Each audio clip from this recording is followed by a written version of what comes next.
مدینہ میں رات کو پہرے بڑے سخت تھے، پیچھے کی طرف خندق نہیں تھی، ادھر پہاڑیوں نے قدرتی دفاع مہیا کر رکھا تھا، ادھر پہرے داروں اور گشتی سنتریوں کی تعداد زیادہ رکھی گئی تھی، اور شہر کے کسی آدمی کا بھی ادھر جانا بڑا مشکل تھا۔ رسول اکرم صلی اللہ علیہ وسلم نے نعیم رضی اللہ تعالیٰ عنہ کے ساتھ اپنا ایک آدمی بھیج دیا تاکہ کوئی سنتری انہیں روک نہ لے۔ یہ آدمی نعیم رضی اللہ تعالیٰ عنہ کو مدینے سے باہر تک چھوڑ کر واپس آ گیا۔ رات کا پہلا پہر تھا جب نعیم رضی اللہ تعالیٰ عنہ بنو قریظہ کی بستی میں کعب بن اسد کے دروازے پر پہنچے۔ دروازہ غلام نے کھولا۔ تم مجھے اچھی طرح جانتے ہو نا کعب؟ نعیم نے پوچھا۔ نعیم رضی اللہ تعالیٰ عنہ بن مسعود کو کون نہیں جانتا؟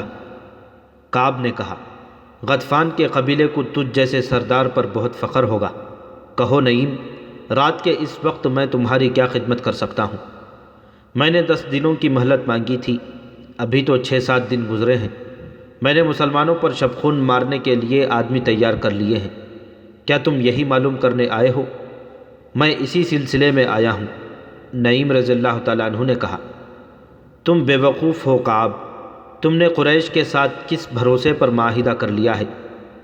مجھ سے نہ پوچھا کہ میرے دل میں تمہاری ہمدردی کیوں پیدا ہوئی ہے۔ میں مسلمانوں کا بھی ہمدرد نہیں، کیونکہ میں مسلمان نہیں۔ تم اچھی طرح جانتے ہو میرے دل میں انسانیت کی ہمدردی ہے۔ میرے دل میں ہمدردی ہے تمہاری ان خوبصورت اور جوان بیٹیوں، بیویوں اور بہنوں کی جو مسلمانوں کی لونڈیاں بن جائیں گی۔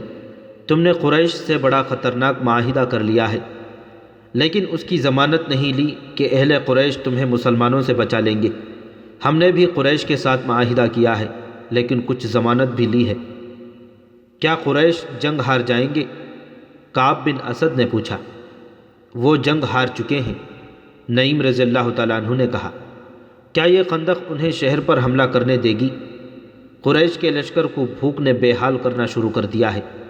میرا قبیلہ بھوک سے پریشان ہو گیا ہے۔ میں نہیں چاہتا کہ کل تم میرے قبیلے کو بدنام کرو کہ غطفان تمہیں مسلمانوں کے رحم و کرم پر چھوڑ گئے تھے۔ تم مسلمانوں پر حملہ کر کے انہیں اپنا دشمن بنا لو گے، اور قریش اور ہم محاصرہ اٹھا کر واپس چلے جائیں گے۔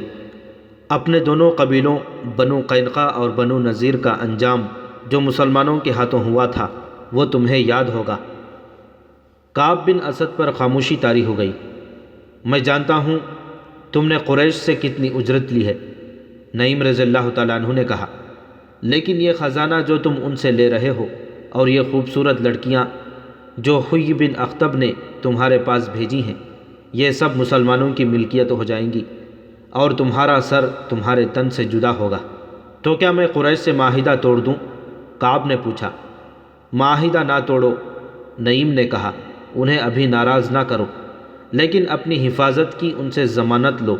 عرب کے رواج کے مطابق انہیں کہو کہ ان کے اونچے خاندانوں کے کچھ آدمی تمہیں یرغمال کے طور پر دے دیں۔ اگر انہوں نے اپنے چند ایک معزز اور سرکردہ آدمی دے دیے تو یہ ثبوت ہوگا کہ وہ معاہدے میں مخلص ہیں۔ ہاں نعیم، کعب بن اسد نے کہا، میں ان سے یرغمال میں آدمی مانگوں گا۔ نعیم رضی اللہ تعالیٰ عنہ بن مسعود رات کے وقت پہاڑیوں میں چلے جا رہے تھے۔ ان کی منزل قریش کی خیمہ گاہ تھی جو کئی میل دور تھی۔ سیدھا راستہ چھوٹا تھا، لیکن راستے میں خندق تھی۔ وہ بڑی دور کا چکر کاٹ کر جا رہے تھے۔ وہ گزشتہ رات سے مسلسل چل رہے تھے، مگر چھپ چھپ کر چلنے اور عام سفر میں بہت فرق ہوتا ہے۔ نعیم رضی اللہ تعالیٰ عنہ جب ابو سفیان کے پاس پہنچے تو ایک اور رات شروع ہو چکی تھی۔ اس وقت ان کی ہڈیاں بھی دکھ رہی تھیں اور ان کی زبان سوکھ گئی تھی۔ ایک ہی بار بے شمار پانی پی کر وہ بولنے کے قابل ہوئے۔ ابو سفیان نعیم رضی اللہ تعالیٰ عنہ کی دانشمندی اور تدبر سے متاثر تھا۔ تمہاری حالت بتا رہی ہے کہ تم اپنے لشکر سے نہیں آئے۔ ابو سفیان نے نعیم سے پوچھا، کہاں سے آ رہے ہو؟ بہت دور سے، نعیم رضی اللہ تعالیٰ عنہ بن مسعود نے جواب دیا، جاسوسی کی ایک مہم سے آ رہا ہوں۔ تم لوگ بنو قریظہ کے ساتھ معاہدہ کر آئے ہو۔ کیا تم بھول گئے تھے کہ یہودیوں کو ہمارے ساتھ جو دلچسپی ہے وہ صرف اس لیے ہے کہ وہ اسلام کو ہمارے ہاتھوں یہیں پر ختم کرا دینا چاہتے ہیں؟ میں بنو قریظہ کے 2 دستوں سے مل آیا ہوں، اور مجھے مدینے کا بھی ایک پرانا دوست مل گیا تھا۔ مجھے پتہ چلا ہے کہ کعب بن اسد نے محمد صلی اللہ علیہ وسلم کا ساتھ نہیں چھوڑا، بلکہ کعب نے مسلمانوں کو خوش کرنے کا ایک نیا طریقہ سوچا ہے۔ تم نے اسے کہا کہ وہ مدینہ میں مسلمانوں پر حملہ کرے۔ وہ اب تم میں سے قریش کے سرکردہ خاندانوں کے چند افراد یرغمال میں ضمانت کے طور پر رکھنے کے لیے مانگے گا، مگر انہیں وہ مسلمانوں کے حوالے کر دے گا اور مسلمان ان افراد کو قتل کر دیں گے۔ پھر یہودی مسلمانوں کے ساتھ مل جائیں گے اور دونوں ہم پر حملہ کریں گے۔ میں تمہیں خبردار کرنے آیا ہوں کہ یہودیوں کو یرغمال میں اپنا ایک بھی آدمی نہ دینا۔ خدا کی قسم نعیم، ابو سفیان نے کہا، اگر تمہاری یہ بات سچ نکلی تو میں بنو قریظہ کی بستیاں اجاڑ دوں گا۔ کعب بن اسد کی لاش کو میں اپنے گھوڑے کے پیچھے باندھ کر گھسیٹتا ہوا مکہ لے جاؤں گا۔ اس نے کیا سوچ کر ہمیں دھوکہ دینے کی کوشش کی ہے؟ اس کی سوچ پر آپ نے شراب اور حسین لڑکیوں کا طلسم طاری کر دیا ہے۔ نعیم رضی اللہ تعالیٰ عنہ بن مسعود نے کہا، کیا شراب اور عورت کسی کے دل میں خلوص اور دیانت داری رہنے دیتی ہے؟ اسے شراب اور عورت کس نے دی ہے؟ ابو سفیان نے کہا، کیا بدبخت کعب اتنی سی بھی بات نہیں سمجھ سکا کہ میں نے اس کے ساتھ جو معاہدہ کیا ہے اس میں اس کی قوم اور اس کے مذہب کا تحفظ ہے۔ اگر محمد صلی اللہ علیہ وسلم کا مذہب اسی طرح پھیلتا چلا گیا تو یہودیت ختم ہو جائے گی۔ تم یہودیوں کو ابھی تک نہیں سمجھ سکے۔ نعیم رضی اللہ تعالیٰ عنہ نے کہا، وہ اپنے دشمن پر بھی ظاہر نہیں ہونے دیتے کہ وہ اس کے دشمن ہیں۔ حیی بن اخطب بھی یہودی ہے، اس نے تمہاری طرف سے کعب کو شراب کا نصف مٹکا اور 2 نہایت حسین لڑکیاں دی ہیں۔ میں جب کعب سے ملا وہ شراب میں بدمست تھا اور دونوں لڑکیاں نیم برہنہ حالت میں اس کے پاس تھیں۔ اس نے بدمستی کے عالم میں مجھے کہا کہ وہ اہل قریش کو انگلیوں پر نچا رہا ہے۔ نعیم، ابو سفیان نے تلوار کے دستے پر ہاتھ مار کر کہا، میں مدینہ سے محاصرہ اٹھا کر بنو قریظہ کی نسل ختم کر دوں گا۔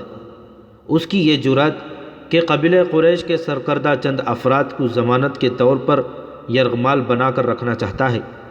تمہیں اتنا نہیں بھڑکنا چاہیے ابو سفیان۔ نعیم رضی اللہ تعالیٰ عنہ نے کہا، ٹھنڈے دل سے سوچو اور فیصلہ کرو کہ کعب کو تم ایک بھی آدمی یرغمال میں نہیں دو گے۔ میں فیصلہ کر چکا ہوں، ابو سفیان نے کہا، کیا تم اہل مدینہ کی کوئی خبر دے سکتے ہو؟ وہ کس حال میں ہے؟ وہ کب تک بھوک برداشت کر سکتے ہیں؟ نعیم رضی اللہ تعالیٰ عنہ بن مسعود کو ابو سفیان کے پاؤں اکھاڑنے کا موقع مل گیا۔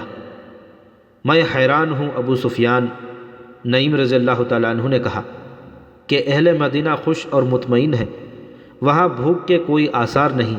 خوراک کی کمی ضرور ہے، لیکن اہل مدینہ کا جوش اور جذبہ ایسا ہے جیسے انہیں خوراک کی ضرورت ہی نہیں۔ اس کا مطلب یہ ہوا کہ ہمارے محاصرے کا ان پر کوئی اثر نہیں ہوا؟ ابو سفیان نے کہا، بالکل نہیں۔ نعیم رضی اللہ تعالیٰ عنہ بن مسعود نے کہا، ان پر محاصرے کا یہ اثر ہے کہ وہ جوش و خروش سے پھٹے جا رہے ہیں۔ ہمارے یہودی جاسوس ہمیں بتا رہے ہیں کہ مدینے میں خوراک تقریباً ختم ہو چکی ہے۔ ابو سفیان نے ذرا پریشان سا ہو کر کہا، وہ جھوٹ بولتے ہیں۔ نعیم رضی اللہ تعالیٰ عنہ نے اسے اور زیادہ پریشان کرنے کے لیے کہا، میں تمہیں پھر کہتا ہوں کہ یہودیوں پر بھروسہ نہ کرنا۔ یہ بتا کر کہ مسلمانوں کی حالت اچھی نہیں، وہ تمہیں اکسا رہے ہیں کہ تم مسلمانوں کو کمزور سمجھ کر کہیں سے خندق عبور کر لو اور مدینے پر حملہ کر دو۔ وہ اہل قریش اور میرے قبیلے غطفان کو مسلمانوں کے ہاتھوں تباہ کرانا چاہتے ہیں۔ میں ان کی نیت معلوم کر لیتا ہوں، ابو سفیان نے کہا اور اپنے غلام کو آواز دی، اکرمہ اور خالد کو بلا لاؤ۔ ابو سفیان نے غلام سے کہا۔ نعیم رضی اللہ تعالیٰ عنہ بن مسعود یہ کہہ کر چلے گئے، میں اپنے سردار غطفان کو خبردار کرنے جا رہا ہوں۔ خالد اور اکرمہ آئے تو ابو سفیان نے انہیں بتایا کہ نعیم رضی اللہ تعالیٰ عنہ اسے کعب بن اسد کے متعلق بتا گئے ہیں۔ غیروں کے سہارے لے کر لڑائیاں نہیں لڑی جا سکتیں ابو سفیان، خالد نے کہا۔ آپ نے یہ تو سوچا ہی نہیں کہ بنو قریظہ مسلمانوں کے سائے میں بیٹھے ہیں، وہ زمین کے نیچے سے مسلمانوں پر وار کر سکتے ہیں، لیکن وہ ہیں تو مسلمانوں کے رحم و کرم پر۔ اگر آپ لڑنے آئے ہیں تو جنگجوؤں کی طرح لڑیں۔ کیا یہ صحیح نہیں ہوگا کہ تم دونوں میں سے کوئی کعب بن اسد کے پاس جائے۔ ابو سفیان نے پوچھا، ہو سکتا ہے اس نے نعیم رضی اللہ تعالیٰ عنہ سے کہا ہو کہ وہ ہم سے یرغمال مانگے گا، لیکن تم جاؤ تو وہ ایسی شرطیں پیش نہ کرے۔ کیا تمہیں نظر نہیں آ رہا ہے کہ تمام کا تمام لشکر نیم فاقہ کشی کی حالت میں ہے؟ کیا یہ لشکر خندق عبور کر سکتا ہے؟ یہی ایک صورت ہے کہ کعب مدینے کے اندر مسلمانوں پر شبخون مارنے کا انتظام کرے۔ میں جاؤں گا، اکرمہ نے کہا۔ میں آپ کو یہ بھی بتا دیتا ہوں کہ کعب بن اسد نے یرغمال کی شرط پیش کی تو میں آپ سے پوچھے بغیر معاہدہ منسوخ کر آؤں گا۔ کیا میں بھی اکرمہ کے ساتھ چلا جاؤں؟ خالد نے ابو سفیان سے پوچھا۔ اس کا اکیلے جانا ٹھیک نہیں۔ نہیں، ابو سفیان نے کہا، اگر خطرہ ہے تو میں 2 سالار ضائع نہیں کر سکتا۔ اکرمہ اپنی حفاظت کے لیے جتنے لشکری ساتھ لے جانا چاہتا ہے لے جائے۔ اکرمہ اسی وقت روانہ ہو گیا۔ اس کے ساتھ 4 لشکری تھے۔ اسے بڑی دور کا چکر کاٹ کر بنو قریظہ تک پہنچنا تھا۔ وہ جمعہ کی رات اور تاریخ 14 مارچ 627 عیسوی تھی جب اکرمہ خندق سے دور دور چلتا شیخین کے سلسلہ کوہ میں داخل ہوا اور کعب بن اسد کے گھر پہنچا۔ کعب کو معلوم تھا کہ اکرمہ کیوں آیا ہے۔ آؤ اکرمہ، کعب بن اسد نے کہا، میں جانتا ہوں تم کیوں آئے ہو۔ تمہارے آنے کی ضرورت نہیں تھی، میں نے 10 دن کی مہلت مانگی تھی۔ کعب بن اسد نے اپنے غلام کو آواز دی۔ غلام آیا تو اس نے غلام سے شراب اور پیالے لانے کو کہا۔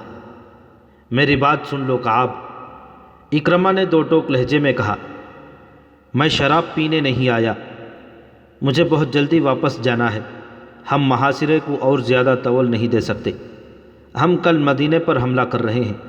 تمہارے ساتھ ہمارا جو معاہدہ ہوا ہے اس کے مطابق تم مدینے میں ان جگہوں پر جو ہم نے تمہیں بتائی ہیں کل سے حملے شروع کر دو۔ ہمیں یہ بھی معلوم ہوا ہے کہ تم نے ظاہری طور پر ہمارے ساتھ معاہدہ کیا ہے، لیکن درپردہ تم نے وہ معاہدہ قائم کر رکھا ہے جو مسلمانوں کے ساتھ تم نے کیا ہے۔ اتنے میں ایک نہایت حسین لڑکی شراب کی صراحی اور پیالے اٹھائے کمرے میں داخل ہوئی۔ وہ اکرمہ کو دیکھ کر مسکرائی۔ اکرمہ نے اسے دیکھا تو اس کے چہرے پر سنجیدگی کا تاثر اور زیادہ گہرا ہو گیا۔ کعب، اکرمہ نے کہا، تم نے اپنا مذہب اور اپنی زبان ان چیزوں کے عوض بیچ ڈالی ہے جنہوں نے کبھی کسی کا ساتھ نہیں دیا۔ کعب بن اسد نے لڑکی کو اشارہ کیا تو وہ چلی گئی۔ میرے عزیز اکرمہ، کعب نے کہا، میں تمہارے چہرے پر رعونت کے آثار دیکھ رہا ہوں۔ صاف پتہ چلتا ہے کہ تم مجھے اپنا غلام سمجھ کر حکم دینے آئے ہو۔ میں نے مسلمانوں کے ساتھ جو معاہدہ کیا تھا وہ بنو قریظہ کے تحفظ اور سلامتی کے لیے کیا تھا، اور میں نے جو معاہدہ تمہارے ساتھ کیا ہے وہ تمہاری فتح اور مسلمانوں کی شکست کی خاطر ہے۔ مسلمانوں کو ختم کرنا میرے مذہب کا حکم ہے۔ تمہارے ساتھ معاہدے نبھانا اسی سلسلے کی ایک کوشش ہے۔ اپنا مذہبی فریضہ ادا کرنے کے لیے میں تمہیں استعمال کروں گا۔ حیی بن اخطب سے میں نے کہہ دیا تھا کہ اہل قریش اور اہل غطفان مجھے بنو قریظہ کی سلامتی کی ضمانت دیں، تاکہ ایسا نہ ہو کہ تم لوگ ناکام ہو جاؤ اور مسلمان ہم سے ظالمانہ انتقام لیں۔ نعیم رضی اللہ تعالیٰ عنہ بن مسعود نے جو چنگاری ان لوگوں کے درمیان پھینک دی تھی وہ اکرمہ کے سینے میں سلگ رہی تھی۔ نعیم رضی اللہ تعالیٰ عنہ نے اکرمہ کے ذہن میں ابو سفیان کی معرفت پہلے ہی ڈال دیا تھا کہ کعب افراد کی صورت میں ضمانت مانگے گا۔ کعب کی زبان سے ضمانت کا لفظ سنتے ہی اکرمہ بھڑک اٹھا۔ کیا تمہیں ہم پر اعتبار نہیں؟ اکرمہ نے غصیلی آواز میں کہا، کیا تم یہ سمجھتے ہو کہ ہم شاید بھول گئے ہیں کہ محمد ہمارا اور تمہارا مشترکہ دشمن ہے؟ میں یہ نہیں کہتا جو تم کہہ رہے ہو، کعب بن اسد نے کہا، لیکن میں یہ ضرور کہوں گا کہ اپنے مشترکہ دشمن کو جتنا میں جانتا ہوں اتنا تم نہیں جانتے۔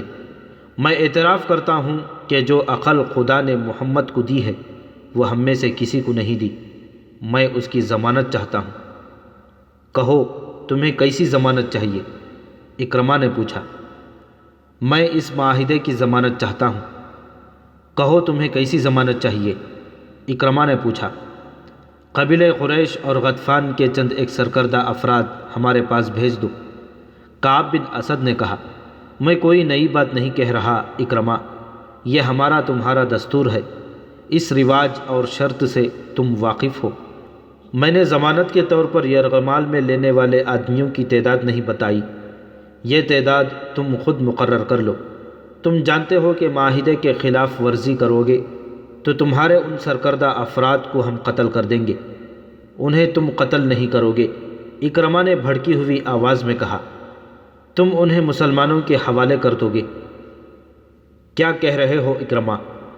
کعب بن اسد نے حیرت اور پریشانی کے لہجے میں پوچھا، کیا تم مجھے اتنا رذیل سمجھتے ہو کہ میں تمہیں یہ دھوکہ دوں گا کہ تمہارے قبیلوں کے سرداروں کو مسلمانوں کے ہاتھوں قتل کراؤں گا؟ مجھ پر اعتبار کرو۔ یہودی پر اعتبار کرنا ایسا ہے جیسے کسی نے سانپ پر اعتبار کر لیا ہو۔ اکرمہ نے غصے کی حالت میں کہا، اگر تم اپنے آپ کو اتنا ہی قابل اعتماد سمجھتے ہو تو کل مدینے میں ان چھوٹے قلعوں پر حملے شروع کر دو جہاں مسلمانوں نے اپنی عورتوں اور بچوں کو رکھا ہوا ہے۔ کل؟ کعب نے کہا، کل ہفتے کا دن ہے۔ ہفتے کا دن یہودیوں کا ایک مقدس دن ہوتا ہے جسے ہم سبت کہتے ہیں۔ اس روز عبادت کے سوا ہم اور کوئی کام نہیں کرتے۔ کوئی یہودی سبت کے دن کوئی کام یا کاروبار کرے یا کسی پر حملہ کرے تو خدائے یہودا اسے انسان سے خنزیر یا بندر کی شکل میں تبدیل کر دیتا ہے۔ اکرمہ دیکھ چکا تھا کہ کعب بن اسد کی نیت ٹھیک نہیں، وہ شراب پیتا چلا جا رہا تھا۔ اکرمہ نے شراب پینے سے انکار کر دیا تھا۔ اس نے ابو سفیان سے کہا تھا کہ وہ فیصلہ کر کے ہی واپس آئے گا۔ کل تم حملہ کرو یا ایک دن بعد کرو، ہم تمہاری نیت کو عملی صورت میں دیکھ کر فیصلہ کریں گے کہ تمہیں یرغمال میں اپنے آدمی دیے جائیں یا نہ دیے جائیں۔ اکرمہ نے کہا، اس سے پہلے ہم تمہیں ایک آدمی بھی نہیں دیں گے۔ میں کہہ چکا ہوں کہ یرغمال کے بغیر ہم کچھ نہیں کریں گے۔ کعب بن اسد نے کہا، جو ہی تمہارے آدمی ہمارے پاس آ جائیں گے ہم تمہاری منشا کے مطابق مدینے کے اندر کھلبلی مچا دیں گے۔ تم دیکھنا ہم محمد صلی اللہ علیہ وسلم کے پیٹھ میں کس طرح چھرا گھونپتے ہیں۔ اکرمہ اٹھ کھڑا ہوا اور غصے سے بولا، تم بدتنیت ہو۔ تمہاری نیت صاف ہوتی تو تم کہتے کہ مجھے کسی ضمانت کی ضرورت نہیں، آؤ مل کر مسلمانوں کو مدینے کے اندر ہمیشہ کے لیے ختم کر دیں۔ مجھے اگر حکم ہی ماننا ہے تو میں محمد کا حکم کیوں نہ مان لوں؟ کعب بن اسد نے اکرمہ کا غصہ دیکھتے ہوئے کہا، ہم مسلمانوں کے ساتھ رہتے ہیں، ہمیں جو تحفظ ان سے مل سکتا ہے وہ تم نہیں دیکھ سکو گے۔ مورخ ابن حشام اور ابن سعد نے لکھا ہے کہ نعیم رضی اللہ تعالیٰ عنہ بن مسعود کا چھوڑا ہوا تیر نشانے پر لگا۔ اکرمہ غصے کی حالت میں کعب بن اسد کے گھر سے نکل آیا۔ یہودیوں اور اہل قریش کا معاہدہ جو اگر برقرار رہتا تو مسلمانوں کی کمر ٹوٹ جاتی، یہ معاہدہ کعب کے گھر کے اندر ہی ٹوٹ گیا۔ جب اکرمہ کعب بن اسد سے ملنے جا رہا تھا اس وقت نعیم رضی اللہ تعالیٰ عنہ بن مسعود اپنے قبیلے کے سردار غطفان کے پاس بیٹھے ہوئے تھے۔ اس کے ساتھ بھی انہوں نے کعب بن اسد کے متعلق وہی باتیں کیں جن باتوں سے وہ ابو سفیان کو بھڑکا چکے تھے۔ ابو سفیان نے غصے میں آ کر اکرمہ کو بلایا تھا۔ غطفان نے اپنے سالار عینیہ کو بلا لیا۔ کیا تم نے سنا ہے کہ کعب بن اسد ہمیں کیا دھوکہ دے رہا ہے؟ غطفان نے عینیہ سے کہا، وہ ہم سے یرغمال میں رکھنے کے لیے سرکردہ افراد مانگتا ہے، کیا یہ ہماری توہین نہیں؟ سردار غطفان سالار عینیہ نے کہا، میں پہلے تمہیں کہہ چکا ہوں کہ میرے ساتھ میدان جنگ کی بات کرو، میں آمنے سامنے کی لڑائی لڑنا جانتا ہوں۔ مجھے اس شخص سے نفرت ہوگی جو پیٹھ کے پیچھے آ کر وار کرتا ہے، اور مجھے اس شخص سے بھی نفرت ہوگی جس کی پیٹھ پر وار ہوتا ہے۔ اور پھر تم یہودیوں پر اعتبار کرتے ہو۔ اگر کعب بن اسد کہے گا کہ مجھے اپنے قبیلے کا سردار غطفان یرغمال میں دے دو تو کیا میں تمہیں اس کے حوالے کر دوں گا؟ میں اس شخص کا سر اڑا دوں گا جو ایسا مطالبہ کرے گا۔ نعیم رضی اللہ تعالیٰ عنہ بن مسعود نے کہا، میں ان یہودیوں کو اپنے قبیلے کی ایک بھیڑ یا بکری بھی نہ دوں گا۔ خدا کی قسم کعب نے ہماری توہین کی ہے۔ ابو سفیان کیا کہتا ہے؟ غطفان نے نعیم رضی اللہ تعالیٰ عنہ سے پوچھا۔ یہ بات سن کر ابو سفیان غصے سے کانپنے لگا تھا۔ نعیم رضی اللہ تعالیٰ عنہ نے کہا، ابو سفیان کہتا ہے کہ وہ کعب بن اسد سے اس توہین کا انتقام لے گا اور اسے انتقام لینا چاہیے۔ سالار عینیہ نے کہا، بنو قریظہ کی حیثیت ہی کیا ہے؟ وہ ہمارے اور مسلمانوں کے درمیان اس طرح پس جائیں گے کہ ان کا وجود ہی ختم ہو جائے گا۔ خالد کو آج مدینے کی طرف جاتے ہوئے وہ وقت یاد آ رہا تھا جب اکرمہ بنو قریظہ کی بستی سے واپس آیا تھا۔ خالد دوڑتا ہوا اس تک پہنچا تھا۔ ادھر سے ابو سفیان گھوڑا دوڑاتا گیا۔ اکرمہ کے چہرے پر غصے اور تھکن کے گہرے آثار تھے۔ کیا خبر لائے ہو؟ ابو سفیان نے اس سے پوچھا۔ خدا کی قسم ابو سفیان، میں نے کعب سے زیادہ بدتنیت انسان پہلے کبھی نہیں دیکھا تھا، اکرمہ نے گھوڑے سے کود کر اترتے ہوئے جواب دیا۔ نعیم نے ٹھیک کہا تھا۔ کیا اس نے ہم سے یرغمال میں رکھنے کے لیے آدمی مانگے ہیں؟ خالد نے پوچھا تھا۔ ہاں خالد، اکرمہ نے کہا تھا۔ اس نے مجھے شراب پیش کی اور میرے ساتھ اس طرح بولا جیسے ہم اس کے مقروض ہوں۔ اس نے کہا کہ پہلے یرغمال میں اپنے آدمی دو، پھر میں مدینہ کے اندر شب خون ماروں گا۔ کیا تم نے اسے کہا نہیں کہ اہل قریش کے سامنے بنو قریظہ کی حیثیت اونٹ کے مقابلے میں ایک چوہے کی ہے؟ خالد نے کہا تھا۔ کیا تم نے اس کا سر اس کے کندھوں سے اتار نہیں دیا؟ میں نے اپنا ہاتھ بڑی مشکل سے روکا تھا، اکرمہ نے کہا تھا۔ اس کے ساتھ ہمارا جو معاہدہ ہوا تھا وہ میں توڑ آیا ہوں۔ تم نے اچھا کیا، ابو سفیان نے دبی دبی آواز میں کہا تھا۔ تم نے اچھا کیا، اور وہ پرے چلا گیا تھا۔ یہ کوئی پرانا واقعہ نہیں تھا، 1.5-2 سال پہلے کی ہی بات تھی۔ آج جب خالد مدینے کی طرف جا رہا تھا تو یہ جانا پہچانا راستہ اسے اجنبی سا لگ رہا تھا۔ کبھی اسے ایسے محسوس ہونے لگتا جیسے وہ خود اپنے لیے اجنبی ہو گیا ہو۔ اسے ابو سفیان کا افسردہ چہرہ نظر آنے لگا۔ خالد نے محسوس کر لیا تھا کہ ابو سفیان مدینے پر حملے سے منہ موڑ رہا ہے۔ خالد اور اکرمہ وہیں کھڑے رہ گئے تھے۔ کیا سوچ رہے ہو خالد؟ اکرمہ نے پوچھا تھا۔ کیا تم میری تائید نہیں کرو گے کہ میں اس شخص ابو سفیان کی موجودگی کو صرف اس لیے برداشت کر رہا ہوں کہ یہ میرے قبیلے کا سردار ہے؟ خالد نے اکرمہ کو جواب دیا تھا۔ اہل قریش کو ابو سفیان سے بڑھ کر بزدل سردار کوئی نہیں ملے گا۔ تم پوچھتے ہو میں کیا سوچ رہا ہوں؟ میں اور زیادہ انتظار نہیں کر سکتا۔ میں نے خندق کو ایک سرے سے دوسرے سرے تک دیکھا ہے۔ ایک جگہ خندق تنگ ہے اور زیادہ گہری بھی نہیں، ہم وہاں سے خندق کے پار جا سکتے ہیں۔ اگر تم میرا ساتھ دو تو میں آج ہی ابھی اس جگہ سے چند سوار خندق کے پار لے جانا چاہتا ہوں۔ ابو سفیان کسی غیبی مدد اور سہارے کا انتظار کرنا چاہتا ہے تو کرتا رہے، میں تمہارا ساتھ کیوں نہ دوں گا خالد، اکرمہ نے کہا تھا۔ کیا میں مسلمانوں کے ان قہقہوں کو برداشت کر سکوں گا جو اس وقت بلند ہوں گے جب ہم یہاں سے لڑے بغیر واپس جائیں گے؟ چلو میں تمہارے ساتھ ہوں۔ وہ جگہ زباب کی پہاڑی کے مغرب اور سلا کی پہاڑی کے مشرق میں تھی، جہاں خندق کی چوڑائی اتنی تھی کہ گھوڑا اسے پھلانگ سکتا تھا۔ ضرورت شہ سوار کی تھی، پیادے خندق میں اتر کر اوپر چڑھ سکتے تھے۔ اسی جگہ کے قریب تقریباً سامنے مسلمانوں کی خیمہ گاہ تھی۔ خالد نے اکرمہ کو یہ جگہ دور سے دکھائی۔ پہلے میرے سوار خندق پھلانگیں گے، اکرمہ نے کہا، لیکن ابھی ہم تمام کا تمام سوار دستہ نہیں گزاریں گے۔ پار جا کر مسلمانوں کو ایک ایک سوار کے مقابلے کے لیے للکاریں گے۔ وہ اس رواج کے خلاف ورزی نہیں کریں گے۔ میرے ساتھ آؤ خالد، میں اپنے منتخب سوار آگے لے جاؤں گا۔ تم ابھی خندق کے پار نہ جانا، اگر ہم دونوں مارے گئے تو اہل قریش کو سوائے ذلت کے کچھ نہیں ملے گا۔ ابو سفیان کا دل محاصرہ اٹھا چکا ہے، وہ لڑنے کے جذبے کو سرد کر چکا ہے۔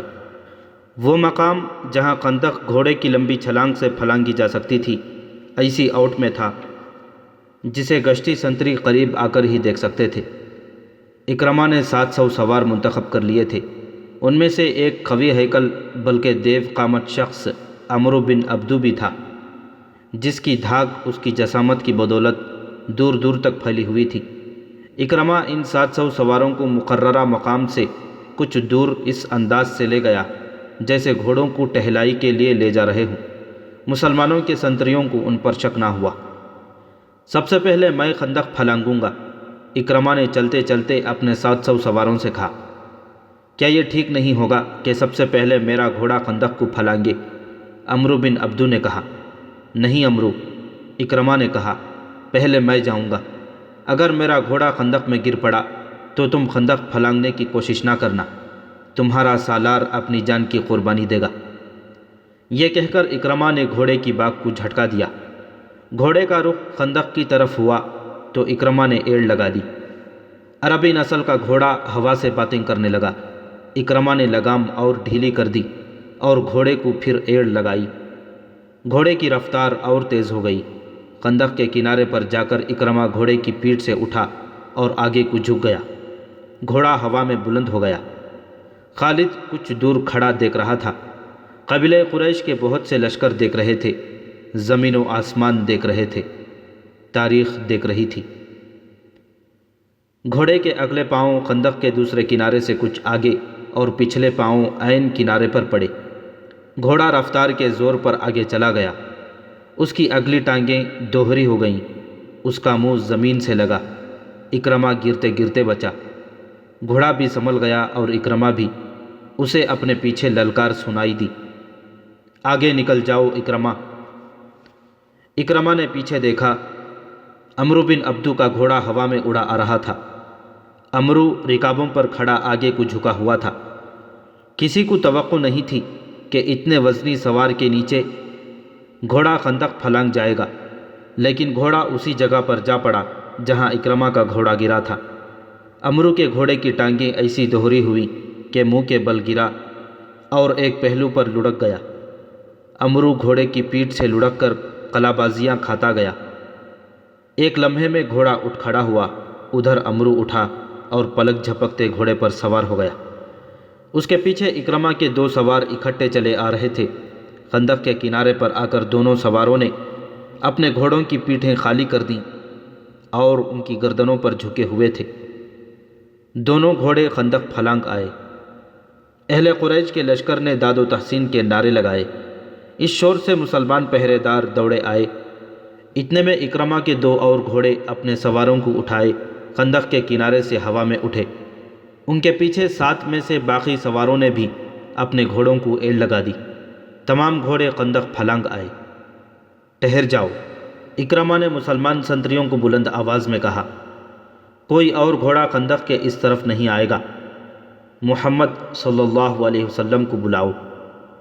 تم میں جو سب سے زیادہ بہادر ہے اسے لاؤ، وہ میرے ایک آدمی کا مقابلہ کر کے گرا لے تو ہم سب کو قتل کر دینا۔ خدا کی قسم، ہم تمہارا خون اس ریت پر چھڑک کر واپس چلے جائیں گے۔ مسلمانوں کی اجتماع گاہ میں کھلبلی بپا ہو چکی تھی۔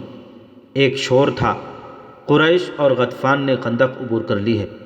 مسلمانوں، تمہارے امتحان کا وقت آ گیا ہے۔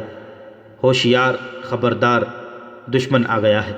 رسول اللہ صلی اللہ علیہ وسلم نے مسلمانوں کو بے قابو نہ ہونے دیا۔ آپ صلی اللہ علیہ وسلم نے دیکھ لیا تھا کہ اہل قریش خندق کے پار کھڑے قہقہے لگا رہے تھے۔ وہ مسلمانوں کا مذاق بھی اڑا رہے تھے، پھپتیاں بھی کس رہے تھے۔ رسول کریم صلی اللہ علیہ وسلم اس جگہ پہنچے جہاں اکرمہ اور اس کے سوار کھڑے للکار رہے تھے۔ رسول کریم صلی اللہ علیہ وسلم کے ساتھ حضرت علی بھی تھے۔ آپ صلی اللہ علیہ وسلم نے صورتحال کا جائزہ لیا تو سمجھ گئے کہ اکرمہ انفرادی مقابلے کے لیے آیا ہے۔ آپ صلی اللہ علیہ وسلم کو اور حضرت علی رضی اللہ تعالیٰ عنہ کو دیکھ کر عمرو بن عبدو نے اپنا گھوڑا آگے بڑھایا۔ قسم ہے حبل اور عزا کی، عمرو نے للکار کر کہا، تم میں مجھے کوئی ایک بھی نظر نہیں آ رہا جو میرے مقابلے میں اتر سکے۔ مورخ عینی شاہدوں کے حوالے سے لکھتے ہیں کہ مسلمانوں کی خاموشی گواہی دے رہی تھی کہ ان پر عمرو کا خوف طاری ہو گیا ہے۔ وجہ یہ تھی کہ عمرو کی جسامت اور طاقت کے ایسے ایسے قصے مشہور تھے جیسے وہ معقوف الفطرت طاقت کا مالک ہو۔ دیکھا شاید کسی نے بھی نہیں تھا، لیکن سب کہتے تھے کہ عمرو گھوڑے کو اپنے کندھوں پر اٹھا سکتا ہے اور وہ 500 گھوڑ سواروں کو اکیلا شکست دے سکتا ہے۔ اس کے متعلق ہر کوئی تسلیم کرتا تھا کہ اسے نہ کوئی گرا سکا ہے نہ کوئی گرا سکے گا۔ ابو سفیان خندق کے پار کھڑا دیکھ رہا تھا، خالد اور صفوان بھی دیکھ رہے تھے، غطفان، عینیہ اور ان کا تمام لشکر دیکھ رہا تھا، اور نعیم رضی اللہ تعالیٰ عنہ بن مسعود بھی غیر مسلموں کے لشکر میں دم بخود کھڑے تھے۔ میں جانتا ہوں تم میں سے کوئی بھی آگے نہیں آئے گا۔ عمرو بن عبدو کی للکار ایک بار پھر گرجی۔ خندق کے پار قریش کا قہقہہ بلند ہوا اور کئی بھپتیاں سنائی دیں۔ حضرت علی رضی اللہ تعالیٰ عنہ نے رسول خدا صلی اللہ علیہ وسلم کی طرف دیکھا۔ آپ صلی اللہ علیہ وسلم نے اپنا عمامہ سر سے اتارا اور حضرت علی رضی اللہ تعالیٰ عنہ کے سر پر باندھ دیا، پھر اپنی تلوار حضرت علی کو دی۔ مورخ ابن سعد نے لکھا ہے کہ رسول کریم صلی اللہ علیہ وسلم کی سرگوشی سنائی دی، علی کا مددگار تو ہی ہے میرے اللہ۔ مورخین نے اس تلوار کے متعلق جو رسول اکرم صلی اللہ علیہ وسلم نے حضرت علی رضی اللہ تعالیٰ عنہ کو دی تھی، لکھا ہے کہ یہ قریش کے ایک مشہور جنگجو منبہ بن حجاج کی تھی۔ وہ بدر کی لڑائی میں مارا گیا تھا۔ فاتح مجاہدین نے یہ تلوار حضور صلی اللہ علیہ وسلم کو پیش کی تھی۔ آپ نے اس کے بعد یہی تلوار اپنے پاس رکھی۔ اب آپ نے وہی تلوار حضرت علی رضی اللہ تعالیٰ عنہ کو دے کر عرب کے ایک دیو قامت کے مقابلے میں اتارا۔ یہ تلوار تاریخ اسلام میں ذوالفقار کے نام سے مشہور ہوئی۔ حضرت علی رضی اللہ تعالیٰ عنہ عمرو بن عبدو کے سامنے جا کھڑے ہوئے۔ ابو طالب کے بیٹے عمرو جو گھوڑے پر سوار تھا حضرت علی سے مخاطب ہوا، کیا تم بھول گئے ہو کہ تمہارا باپ میرا کتنا گہرا دوست تھا؟ کیا یہ میرے لیے بہت برا فعل نہیں ہوگا کہ میں اپنے عزیز دوست کے بیٹے کو قتل کر دوں؟ اے میرے باپ کے دوست، حضرت علی رضی اللہ تعالیٰ عنہ نے للکار کا جواب دیا، ہماری دوستی ختم ہو چکی ہے۔ خدا کی قسم، میں تمہیں صرف ایک بار کہوں گا کہ اللہ کو برحق اور محمد صلی اللہ علیہ وسلم کو اللہ کا رسول تسلیم کر لو اور ہم میں شامل ہو جاؤ۔ تم نے ایک بار کہہ لیا ہے، عمرو نے کہا، میں دوسری بار یہ بات نہیں سنوں گا۔ میں یہ بھی کہوں گا کہ میں تمہیں قتل نہیں کرنا چاہتا۔ میں تمہیں قتل کرنا چاہتا ہوں عمرو۔ حضرت علی رضی اللہ تعالیٰ عنہ نے کہا، اتر گھوڑے سے اور آ میرے مقابلے میں، اور بچا اپنے آپ کو اس تلوار سے جو مجھے اللہ کے رسول صلی اللہ علیہ وسلم نے عطا کی ہے۔ عمرو کے متعلق مورخ لکھتے ہیں کہ وہ وحشی تھا۔ جب غصے میں آتا تھا تو اس کا چہرہ غضبناک ہو کر درندوں جیسا ہو جاتا تھا۔ وہ گھوڑے سے کود کر اترا اور تلوار سونت کر حضرت علی رضی اللہ تعالیٰ عنہ پر پہلا وار اتنی تیزی سے کیا کہ دیکھنے والے یہ سمجھے کہ اس کی تلوار نے حضرت علی کو کاٹ دیا ہے، لیکن حضرت علی رضی اللہ تعالیٰ عنہ یہ بھرپور وار بچا گئے۔ اس کے بعد عمرو نے یکے بعد دیگرے حضرت علی پر متعدد وار کیے۔ حضرت علی نے ہر وار غیر متوقع پینترا بدل کر بچایا۔ عمرو نے یہ تو سوچا ہی نہیں تھا کہ جس جسامت اور طاقت پر اسے اتنا گھمنڈ ہے وہ ہر جگہ کام نہیں آ سکتی۔ تیغ زنی کے معرکے میں جس تیزی اور پھرتی کا مظاہرہ حضرت علی کر رہے تھے وہ عمرو نہیں کر سکتا تھا، کیونکہ اس کا جسم بھاری بھرکم تھا۔ اگر وہ گھوڑے کو اپنے کندھوں پر اٹھا بھی سکتا تھا تو بھی اس میں گھوڑے جیسی رفتار نہیں تھی۔ اس کی طاقت گھوڑے سے زیادہ بھی ہو سکتی تھی۔ حضرت علی نے اس پر ایک بھی وار نہ کیا جسے عمرو نے خوف زدگی سمجھا ہوگا۔ وہ وار پہ وار کرتا رہا اور حضرت علی کبھی ادھر کبھی ادھر ہوتے رہے۔ خندق کے پار اہل قریش کا لشکر جو قہقہے لگا رہا تھا یکلخت خاموش ہو گیا، کیونکہ ان کا دیو قامت عمرو وار کرتے کرتے رک گیا تھا اور خاموش کھڑا ہو گیا تھا۔ وہ ہانپ رہا تھا۔ وہ غالباً حیران تھا کہ یہ نوجوان جو قدبت میں اس کے جسم کا 20واں حصہ بھی نہیں، اسے مرعوب کیوں نہیں ہوا۔ دراصل عمرو تھک گیا تھا۔ حضرت علی نے جب اس کی یہ حالت دیکھی کہ وہ اپنی طاقت اتنے سارے وار کرتے کرتے صرف کر چکا ہے اور حیران و پریشان کھڑا ہے، تو حضرت علی نے یہ حیران کن مظاہرہ کیا کہ تلوار پھینک کر بجلی کی سی تیزی سے عمرو پر جھپٹے اور اچھل کر اس کی گردن اپنے ہاتھوں میں دبوچ لی۔ اس کے ساتھ ہی حضرت علی نے امرو کی ٹانگوں میں اپنی ٹانگ ایسے پھنسائی کہ وہ پیٹھ کے بل گرا۔ اس نے اپنی گردن چھڑانے کے لیے بہت زور لگایا، لیکن اس کی گردن حضرت علی کی آہنی گرفت سے آزاد نہ ہو سکی۔ حضرت علی نے اس کی گردن سے ایک ہاتھ ہٹا کر کمر بند سے خنجر نکالا اور اس کی نوک امرو کی شہرک پر رکھ دی۔ اب بھی میرے اللہ کے رسول صلی اللہ علیہ وسلم پر ایمان لے آ تو میں تیری جان بخشی کر دوں گا، حضرت علی نے کہا۔ عمرو بن عبدود نے جب دیکھا کہ اس کی وہ طاقت جس سے اہل عرب لرزتے تھے بیکار ہو گئی ہے، تو اس نے یہ اوچھی حرکت کی کہ حضرت علی رضی اللہ تعالیٰ عنہ کے منہ پر تھوک دیا۔ دیکھنے والے ایک بار پھر حیران رہ گئے، کیونکہ حضرت علی رضی اللہ تعالیٰ عنہ خنجر سے اس کی شہ رگ کاٹ دینے کے بجائے اٹھ کھڑے ہوئے تھے۔ انہوں نے خنجر کمر بند میں اڑس لیا اور ہاتھوں سے اپنا چہرہ صاف کیا۔ عمرو اب اس طرح اٹھا جیسے اس کے جسم کی طاقت ختم ہو چکی ہو۔ صرف اسے ہی نہیں، ہر کسی کو توقع تھی کہ حضرت علی اسے زندہ نہیں اٹھنے دیں گے، لیکن حضرت علی بڑے آرام سے پیچھے ہٹے۔ عمرو، حضرت علی رضی اللہ تعالیٰ عنہ نے کہا، میں نے اللہ کے نام پر تیرے ساتھ زندگی اور موت کا مقابلہ کیا تھا، لیکن تو نے میرے منہ پر تھوک کر میرے دل میں ذاتی دشمنی پیدا کر دی ہے۔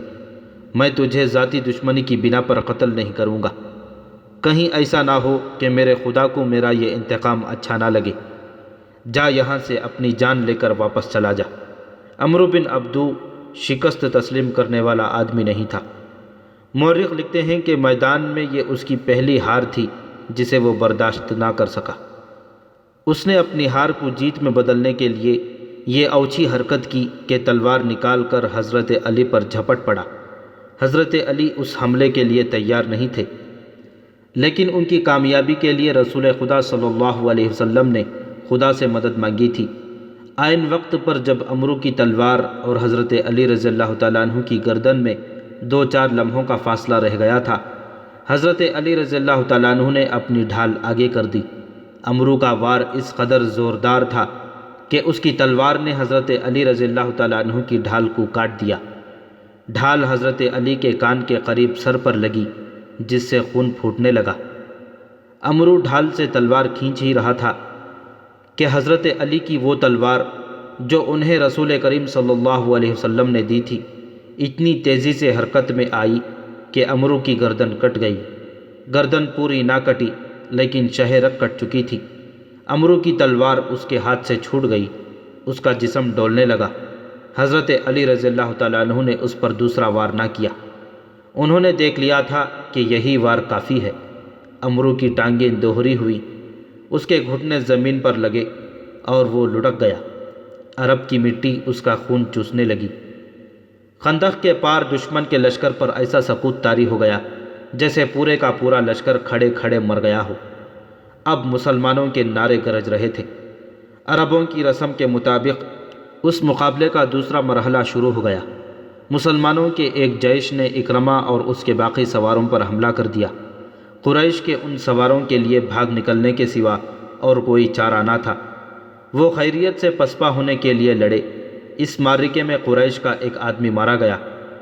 اکرمہ نے اپنا گھوڑا خندق کی طرف موڑ کر بھاگ نکلنے کے لیے ایڑ لگا دی۔ خندق پھلانگنے سے پہلے اکرمہ نے اپنی برچھی پھینک دی۔